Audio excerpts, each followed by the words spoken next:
Wednesday. September 11, 9 p.m. Kaninang umaga, nabigyan po ako ng isa pang chemotherapy. Ang pangalan po niya ay Avastin. Maganda po siya. At trabaho po niya ay pinapaliit niya yung blood supply ng cancer. Yung 16 cm sarcoma na nasa tiyan ko. So parang ginugutom nila yung sarcoma. So ang problema lang, may side effect yung gamot. Kanina, nagtae ako. Side effect. Masakit ang ulo, tiis. Pero ang problema, yung fever. Umabot mga 38.5. Pero grabe po yung chills.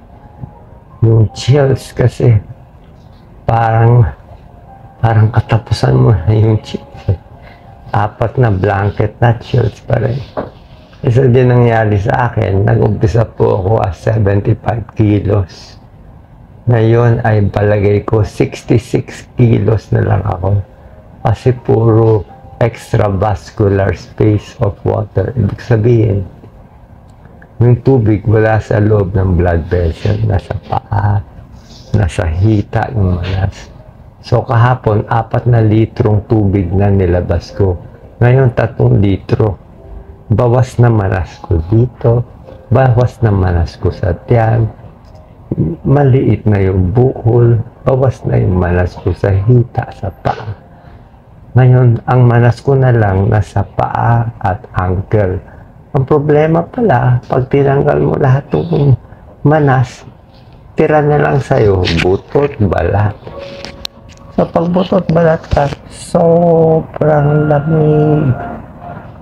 Sobrang lamig. Bakit kung ginagawa ito? Gusto ko po mabuhay. Maswerte po ako.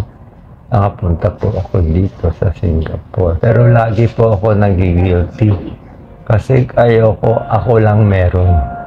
Hindi ako papayag, ako lang meron. Isang tingin ko pa lang sa bilis ng gamutan nila.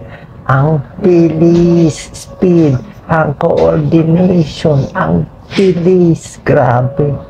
Sa araw, pipilit ko idala yung bilis na to sa ating bansa. Pero hindi daw madali. Hindi daw